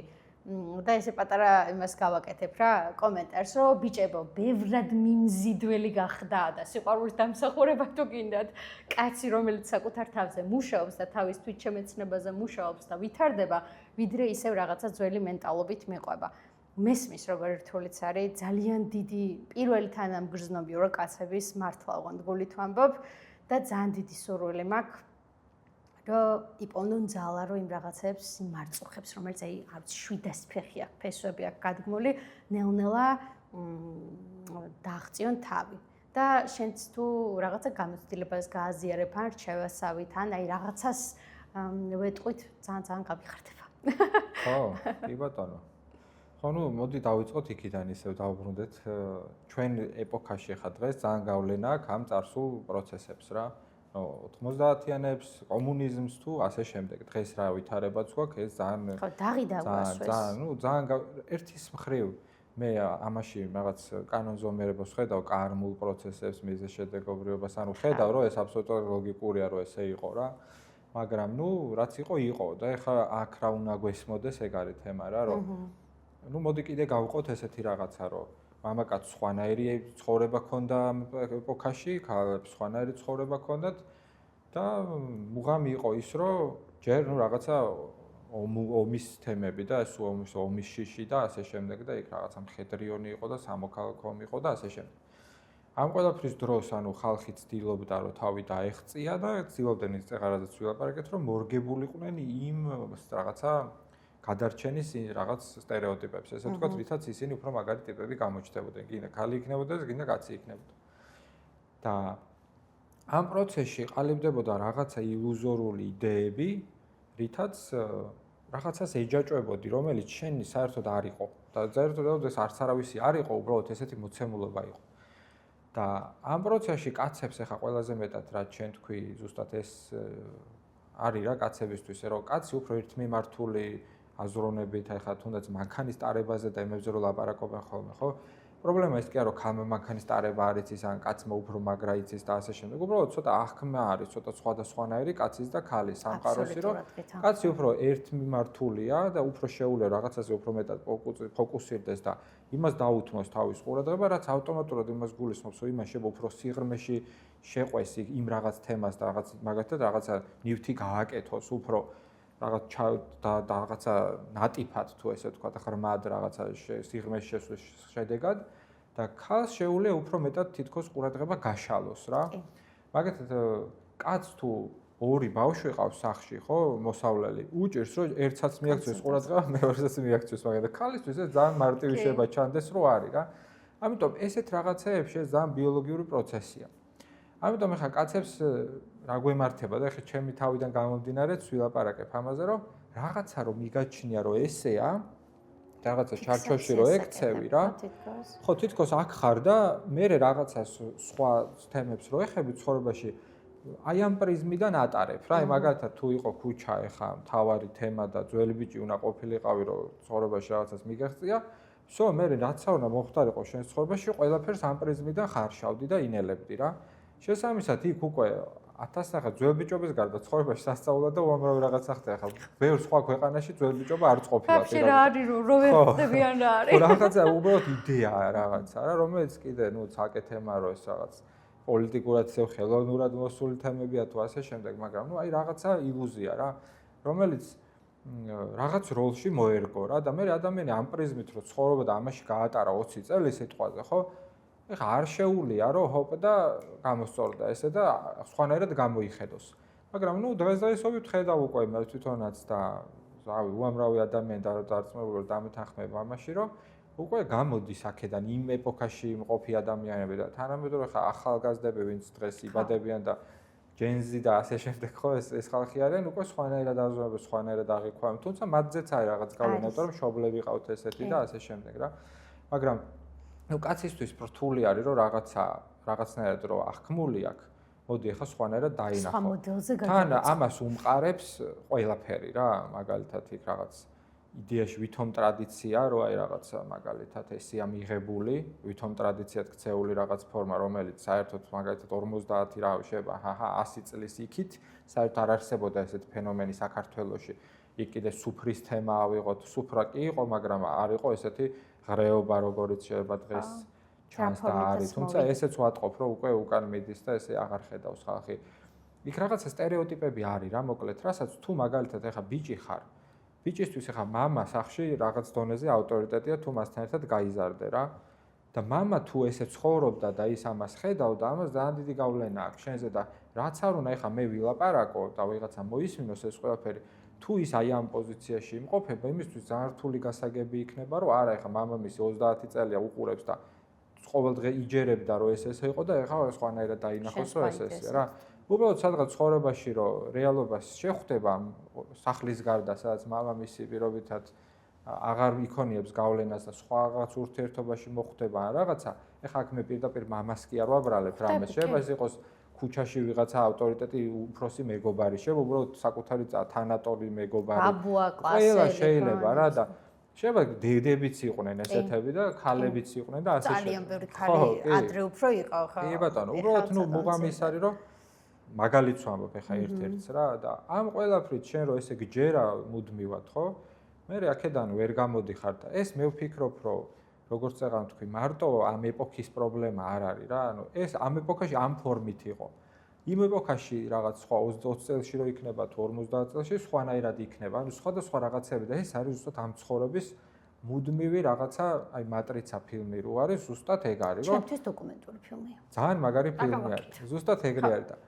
ძალიან მაგარი ფილმია აი ამ თვალსაზრისით რომ ის ზუსტად გაჩვენებს თურმე რა ხდება ოღონდ პირდაპირ ისიც არ უნდა გაიგო ხო ბუნებრივი უბრალოდ მატრიცა სიტყვა რასაც გულისხმობს რაღაცა გიზიდავს რაღაცა მიწებებას ცდილობს შენსას ხელოვნურად და შენ გავიწყებ საკუთარ ნამდვილ საწყისს ესე ვთქვათ რა და ეს ყველა პროგრამა სულ ამას აკეთებს რა სულ ამას აკეთებს და სულ ცდილობს ამითი იკვებოს ესე ვთქვათ რა გარდაუვალია რომ ის პროგრამა გადაიწერება და სხვა შეიქმნება და ასე შემდეგ ამიტომ მთელი მუღამი ყოველთვის არის რომ დაუბრუნდეს საკუთარ თავს. რამე იდეის გამო კი არ გააკეთოს ეს რომ მაგალითად ეხა მედიტაცია ძალიან მაგარი რამეა და მაინდა-მაინც მე გატრენდებულ მედიტაციას ვეძახი ხო. თუნდაც გატრენდებულ მედიტაცია. ხო, ან ნებისმიერი სხვა შევა პრაქტიკა იყოს და რაღაცა თემა იყოს რა. ანუ ამ რაღაცა იდეოლოგიაში კი არ არის მუღამი. არამედ მუღამი არის რომ შენ დაუბრუნდე საკუთარ თავს და შენ რო უბრუნდები საკუთარ თავს, ზუსტად იღებ იმ წესრიგს, რაც შენ წეგან საუბრობდი ბუნებრივობას. აქვე ჩაგეკითხები.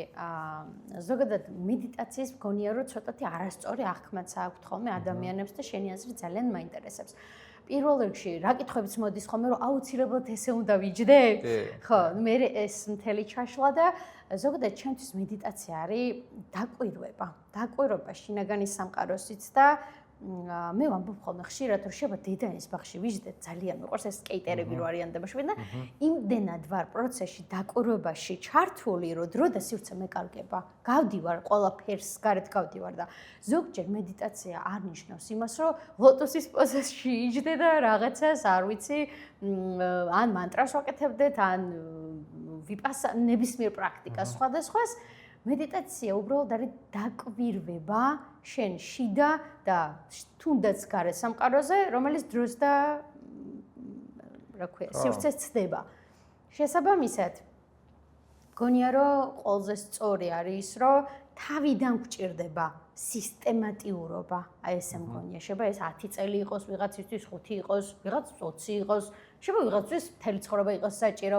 უბრალოდ ეს იმდენად ორგანული ხდება მერე შენთვის, რომ გამუდმებით შენი გონება აღარ წარსულში მიდის, იმიტომ რომ მოშუშებულია ყველაფერი. ეს დემონებს სამხშირად ვახსენებთ, არ მომწონს საყვარელი ისტორიებია. ხო, ანუ აღარ არის იქ მოშუშებულია. მართლა ძალიან საოცარ ამას გეტყვი, მედიტაციის დროს, როცა რაღაც წარსულ ამბავში ვიყავი, წასული და ჩასული და მომიშუშებია და დამილაგებია, თვალი გამიხელია და აღარ მახსოვდა. ანუ თითქოს ის ნეირონული კავშირები რაც იყო, გადაიწერა იმ დონეზე, რომ გაქრა ის იდენტობასთან აღარ ასოცირდებოდა. ცოტა სხვა რაღაცები შეიძლება ხდება ეგეთ დროს, როცა ეგ რაღაც შეიძლება არ გახსოვს. იმიტომ რომ სხვადასხვა შრეზე აზროვნებ მაგ დროს რა, მაგალითად არსებობს უფრო ქვეცნობიერული შრე, ზედაპირული შრე და იქ უკვე სხვადასხვანაირი თვისება არის რა, აზროვნების დონის ესე ვთქვა და რაღაც ნუ შეიძლება ეხა შენ შემთხვევაში შენებურად გაიგე გაიაზრე, შეიძლება მე ჩემებურად ყველა თავისებურად გადის ამ პროცესს, მაგრამ რაღაც აი უნივერსალურად რაც ბიოლოგიურ დონეზე თუ სტრუქტურულად რა ხდება, შეიძლება ესეთი რაღაც ხდება, რომ სხვა დონეზე აზროვნებას იწყებ და ამიტომ რაღაცები არ გახსოვს. არც არის ხა ნახე როგორი რაღაცაა, რასაც შენ ამბობ, მედიტაცია ხო, უშუალოდ სიტყვა მედიტაცია ნიშნავს, რასაც ამბობდი, რომ რაღაცა დისტანცირებულად რაღაცას აკვირდები, ისე რომ იქ ჩარეული და იმის ზეგავლენის ქვეშ არ ხარ, ანუ ცოტა დისტანცირი და ისე ხედავ მოცემულობას რა. სიტყვა მედიტაციის არსი ეგ არის აზროვნების პროცესი, რომ შენ დისტანცირებულად აკვირდები. რაც ლათინურიდან ეს ესე ითარგმნება. მაგრამ რეალურად მედიტაციის საფუძველი მოდის უძველესი სიტყვიდან თიანა, ესეთი სიტყვა იყო სანსკრიტული ენა, რომელიც ცოდნიდანაც ვედური ცოდნიდან მოდის ზოგადად მედიტაციური ფორმები და ამ პროცესში ეს თიანა ნიშნავს უფრო მეც ვიდრე უბრალოდ მედიტაცია. და რეალურად თიანა მოიაზრებს ტრანსცენდირებას. ანუ იმ დონეზე დისტანცირება მოხდეს, რომ საერთოდ ამაში ჩართული და დაკვირვებაც აღარ ხდებოდეს რა. ამიტომ ეხლა დღეს რა მედიტაციური ფორმები ცნობილია და არსებობს, უამრავი მედიტაციური ფორმა არსებობს, ეს სახელწოდებით სხვა კულტურაში, სხვა სახელწოდებით, მაგრამ რეალურად სამ ძირითად თემად იყოფა რა, არსებობს კონცენტრაციის მედიტაცია, ჭვრეტითი მედიტაცია, ანუ mindfulness-ას ეძახიან და არსებობს აი ტრანსცენდენტული მედიტაციის ფორმა რა. აი რასაც ჩვენ ამბობდი ეხა რომ განვიჯნო ერთმანეთისგან, უფრო არის ჭვრეტის პროცესი, რომ შენ ჭვრეტ ამ პროცესს და ამას თავისი ეფექტი აქვს, თავისი შედეგები აქვს და ასე შემდეგ. მე რა მედიტაციურ ფორმასაც ვაპრაქტიკებ, ამას ცოტა უფრო სხვა პროცესი აქვს. ანუ აი მთიანის იდეას უფრო გულისხმობს, რომ საერთოდ მოცილდე რაღაცა აქტივობის ფორმას. შენ დემონებს კი არ შეხვდე ისე, რომ მათთან პირობითად რამის გააზრება ან გადალაგება, მოგვარება დაიწყო. აი მაგალითს ვიტყვი ესეც რა. შენ თუ დღეს დაიღალე, კი ბატონო, შეგიძლია გაიაზრო მეორე დღეს გუში როგორ დაიღალე და სუდი არ იქნება, იმიტომ რომ ხვალ კიდე აღარ დაიღალო იგივენაირად და შეძლო რაღაც გაკეთება და რაღაცნაირად ამას თავი გაართვა ამ მხრიდან. მაგრამ აუცილებლობა რომ გაიაზრო და დაინახო როგორ დაიღალე არ არის თუ შენ დაისვენებ. მაგალითად თუ შენ დაისვენებ ღამე და გამოიძინებ სიტყვაზე, უკვე თავისთავად დაისვენე. მიხვდი? მთელი მუღამია რომ შენ ეს დაღლა გაათავისუფლო, ესაა პირველ რიგში მნიშვნელოვანი. ისიც კარგი იქნება თუ გაიაზრებ რომ ისევ სულელურად აღარ დაიღალო მაგალითად, მაგრამ ესე ვთქვათ, აი ამ პროცესში ხა ნახე როგორ რაღაცის თქმა მინდა რომ მაგალითად ტრანსცენდენტული მედიტაციის დროს რაღაცებს არ ვაცნობიერებთ, რაღაცებს არ ვიაზრებთ რა. არამედ უბრალოდ შენ თავისუფლდები ამ დემონებისგან ისე რომ არ სჭირდება რომ მათ დაუჯდე და რაღაცა ელაპარაკო სიტყვაზე რა. და რადგან უკვე გათავისუფლდი, მაგალითად თუ ხედავდი რომ ურთიერთობა გიჭირდა და რაღაც 20 წელი ამ პრობლემის წინაშე ხარ, რომ ადამიანთან კომფორტულად ვერ ურთიერთობ, ეხლა თქვათ აპრაქტიკე მედიტაცია და გრძნობ რომ შინაგანი თავისუფლება იმხელა მოგეცა, რომ ეხლა ძალიან თავისუფლად კომუნიკაცია შეგიძლია ადამიანებთან. ანუ მერე ცხოვრებაში აღმოაჩენ უკვე რაღაცებს რა კარგად ხარ. ანუ ზედმეტი თვალებში პირდაპირ გასწორების ნაცვლად ახერხებ რომ ეს რაღაცა ზოგადი ტვირთი მოიცილო. და ამ ზოგადი ტვირთვის მოცილება ნიშნავს რომ უკვე ის წყალი რასაც თავიდან შენ ამბობდი რომ ეს მორები რო გადის, ეს წყალი უკვე მიედინება თავისი და არ არის საჭირო რამ ორი გადავაგდე ამის მაინდამაინც გააზრება რომ მე ისე სწორად ვიდინო ესე ვთქვათ რა. ამიტომ ეს ფორმები რა მედიტაციების ყველა ეპოქაში, ყველა კულტურაში სხვადასხვა ფორმიდან, სხვადასხვა მხრიდან მიწოდებული იყო, სხვადასხვა გურუებისგან თუ მასწავლებლის მხრიდან, მაგრამ ну მოკლედ აი ტრანსცენდენტულ მედიტაციაზე ამის თქმა მინდოდა რომ იმდენად მარტივი პროცესია რა, ეხა პარალელურად რადგან მედიტაციაზე ვილაპარაკეთ, ამას ვიტყვი რომ აი ჩვენი გონების ბუნება არის რომ უფრო მეტისკენ იაროს. ჩვენ გონებას უნდა რომ სულ ყველგან რაღაც კეთილდღეობა ვიპოვოთ რა. მაგალითად ურთიერთობაში, მეგობართან, სამსახურში შეება საჭმელი რომ ვირჩევ რა შევჭამო, უკეთესი მინდა რომ შევჭამო, რა თქმა უნდა, ხა უგემური საჭმელი შევჭამო, ხო, ძალიან ელემენტარული რაღაცა არის და სულ მუდმივად ვცდილობ რომ უფრო კარგი რაღაც გააკეთო. კარგი რაღაცა ხანდახან გგონია რომ იქნება და მე აღმოჩნდება ხოლმე რომ თურმე ესე არ ყოფილა. ანუ სულ გვინდა რომ დავკმაყოფილდეთ, ბედნიერება მივიღოთ, წესრიგი მივიღოთ, სიმშვიდე მივიღოთ, რაღაცა უფრო კარგი მივიღოთ, მაგრამ ნუ ყოველთვის ამას ვერ ვახერხებთ. ტრანსცენდენტული მედიტაცია დაფუძნებული ზუსტად ამ მექანიზმზე, იმიტომ ვამბობდი რომ აქ ჩვენ რაღაცას არ ვაკონტროლებთ, ძალით არ რაღაცას არ ვცდილობთ რა მედიტაციის დროს. იმდენად ბუნებრივია რომ ვინც არ უნდა მოვიდეს, აი 3 წლის პატარა ბავშვი რომ მოვიდეს, ან რა ვიცი 80 წლის პროფესორი თუ ფეხბურთელი თუ რა ვიცი, ნებისმიერ ექიმი სიტყვაზე და სულ არ ჯეროდეს რას ვაპარაკობ, აი ხა თუნდაც რა ჩვენ ვილაპარაკეთ ამდენი, უბრალოდ თუ ამ ტექნიკას შეასრულებს, ხო, აი როგორც რაღაც მანქანაში ჩაჯდები, შენ გჯერა თუ არ გჯერა იმ მანქანის ის მაინც ივლის ისე როგორც ივლის, მიხვდი? იგივენაირად შენ თუ ამ ტექნიკას გააკეთებ, უეჭველი იმუშავებს, იმიტომ რომ გონების ბუნება აქტიურდება, რომ გონებას მოწონს იმ სისუფთავისკენ, იმ შინაგანი თვითშემეცნებისკენ სვლა, სადაც ის განიცდის მე თავისუფლებას, ნეტარებას, სიმშვიდეს და ესეთ რაღაც სიტყვებით შეიძლება აღწეროთ. და ამიტომ ძალიან მარტივად აკეთებს ამას. პირველ წუთებში, აი დევიდ ლინჩზე რაც გითხარი, იყო ის, რომ პირველივე წუთას უკვე ტრანსცენდირება ხდება და უკვე გრძნობ, რომ რა კაია, რა სასიამოვნო და გონებას ამის კეთება მოწონს, არ ჭირდება, რომ აი მოდი ახლა დაჯექი, რომ ძალით გააკეთო და ასე შემდეგ, ეს რაღაცა ძალდატანებითი პროცესები რა. რაღაცა რომ სასიამოვნოა, იმის გაკეთება ისედაც უფრო გინდება რა. მოკლედ ეს იყო რა, რაღაც პარალელი ხა ცოტა რომ პატარა იმას ჩაძიებასაც მას გავაკეთე. რამ რას ამბობს ეს ჩემზე, ზოგადად არ მიყვარს ესეთი იმებით, მაგრამ მორიელი ვარ მე და ძალიან მიყვარს სიღრმეები. აი, ძალიან სიღრმეებში მივყვები ყოველთვის. ეს ჩემი ინტენსიური პრაქტიკებიც დავით, ზოგი ძალიან ბევრი რაღაცა ვისწავლე და მთელი ეს კურსები დაამბავი და ძალიან ბევრი მოდის თავისით. აი თვალი დამიხუჭავს და ადრე თუ მჭირდებოდა რაღაცა შემზადება, არ ვიცი, სხვადასხვა პრაქტიკებით რო აქ ქვეცნობიერს ჩავსულიყავი რაღაცა, ხუჭავდი თვალს და ზუსტად ვიცოდი, სად რა ხდებოდა, იქ რაღაცა მხდებოდა და ამბავი. სანამ ამას დავიწყებდი, ბევრი სხვადასხვა რაღაცას, თემი არ მისდია სხვა შორის სიამოვნებით მე მოგაკითხავ, რაც არ ვცადე, მაინც ყველაფერი მატერიალებდა თითქოს ერთ ციკლს რო ვეძახით ერთი და იგივე ბორბალზე.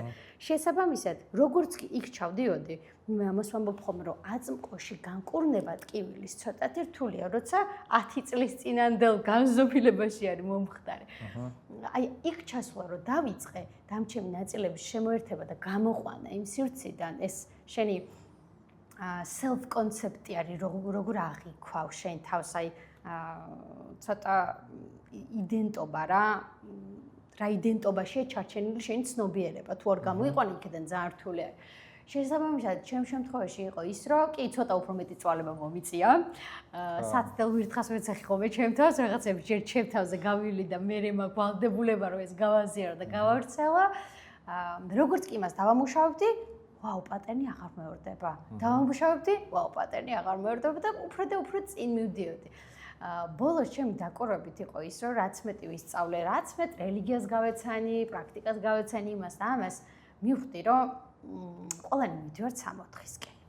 ვისთვისაც რა არის 64. და როგორი გზითაც არ უნდა მივდიოდეთ, ეს გზა უნდა გავხელდოთ ლამაზი, ჩვენთვის ძვირფასი ადამიანებით სავსე და ურთიერთობებით სავსე. შესაბამისად, გონია, რომ ყველა პრაქტიკას აქვს რაღაცა, რასაც აუცილებლად დადებიც მოგიტანს, ამიტომ ამბობ ხოლმე, რომ ეს განსჯა, ჯერ განსჯის უფლებას ვაძლევ შენ თავს, ანუ უკვე როგორ ამ პარტავნებაში ხარ, რომ რაღაცაზე ზემოთ გახარ, ანუ აი არ ვიცი, ხო, ეს ცალკე ფენომენია. აქედან გამომდინარე, გამაგრძელოთ ყველა 64-ისკენ სიარული და ჩვენი პატარა კონტრიბუცია შევიტანოთ სამყაროში. გონია, რომ რაღაცა ამზე ლამაზად როგორ უნდა დაგვესრულებინა, არ ვიცი, დასასრულისკენ წავიდეთ და რამის გაზიარება ან რჩევა, ან თუნდაც შენ კურსთან დაკავშირებით, ან რაღაცის თქმა თუ გინდა, სიამოვნებით მოგისმენთ. ნუ, კურსთან დაკავშირებით ბევრს, რაც თქვი, სავსებით საკმარისი არის, თუ იმას დაინტერესებს, იმას გააკეთებს, რაც გააკეთებს, რო პირდაპირ. ხო, ჩვენ აუცილებლად მივუთითებთ აღწერილობაში შენს გვერდსაც, ყველაფერს და შესაბამისად. მე ერთადერთი ესეთ უნივერსალურ რჩევას, რასაც მივცემდი ადამიანს, მივცემდი ესეთ რჩევას, რომ დაუბრუნდეს იმას, რაც არის თავის ნამდვილი ბუნება და როგორ გააკეთოს ეს. ეს უნდა გამოცადოს, ეს უნდა მოძებნოს და როგორც ახლა შენ თქვი, ყველაფერი, რასაც ამ ცხოვრებაში ჩვენ ცხოვრობთ, ყველა ის სირთულე, ყველა ის სიხარული, ყველა ის მომენტი წამი თუ წუთი არის იმისთვის, რომ შენ იპოვო ეს, იმიტომ რომ ყველა ადამიანი ამას ეძებს, ყველა ეძებს იმ გონების ბუნების გააქტიურებით, რომ გონების ბუნება რო არის, რომ დაკმაყოფილდეს, მიიღოს თავისუფლება, იყოს თვითკმარი შინაგანად, ყველა ამას ეძებს და ყველა ფრაგმენტი ცხოვრებისეული რეალურად ამას ემსახურება. ანუ მთელი ცხოვრება ეგ არის რეალურად რა. მე ვერ ვიტყვი, რომ რომელიმე პრაქტიკა მიგიყვანს შენ მანდ კონკრეტულად, არამედ ყველაფერი რაც შენ ცხოვრებაში ხდება, საბოლოო ჯამში მანდ მიყავ ხარ, რომ შენ იპოვო ის წესრიგი რა. უბრალოდ რჩევის დონეზე იმას მივცემ ხა ყველაზე მეტად ალბათ ვისაც უჭირს, იმას ჭირდება ყველაზე მეტი რჩევა. და ესეთ ადამიანს ურჩევ, რომ ეს არ ეგონოს, რომ არის დასასრული, არამედ ეს არის დასაწყისი იმისა, რომ ის მიიღებს უფრო მეტს, უფრო მეტად დააფასებს, უფრო მეტად გაიაზრებს და ამიტომ რაღაცნაირ мотиваციას მივცემ და ვეტყვი, რომ აქ არ დამთავრებულა ყველაფერი, არამედ აქ იწყება, ოღონდ იწყება თავისუფლება, სიყვარული და ეს ყველა ფეხის წამოკრა და წაქცევა არის წამოდგომის დასაწყისი, ესე ვთქვათ რა და ამიტომ არ შეუშინდნენ და კონდეთ იმის ძალა და იპოვონ საკუთარ თავში ეს რესურსი, რომ ისევ წამოდნენ, რაღაცა გააკეთონ და ეს აუცილებლად შედეგებს მოიტანს რა. ხო. მე დავამატებ, რომ იყავით პირველი, ვისაც თქვენი ჯერა და ზუსტად ეს ყველაფერი მოხდება, რაც დავითმა თქვა. ძალიან დიდი მადლობა სტუმრობისთვის და დროის დათმობისთვის. მგონია, რომ ძალიან ლამაზი ამბავი გამოგვივიდა. და დიდი ხნით არ დავამშვიდობოთ, ხო? თუ თვლი რომ ღირებული იყო ეს გადაცემა შენთვის, არ დაგავიწყდეს, გამოიწერო, დაალაიქო და დააკომენტარო რა არის ყველაზე დიდი გამოწვევა დღესდღეობით შენთვის და არ დაგავიწყდეს პრაქტიკებისთვის. ლინკს ნახავ აღწერილობაში. მე კი დღესაც მინდა რომ გითხრა, თუ არავის არ უთქვამს შენთვის, იცოდე რომ ძალიან მიყვარხარ და ყველაფერს საუკეთესოს იმსახურებ.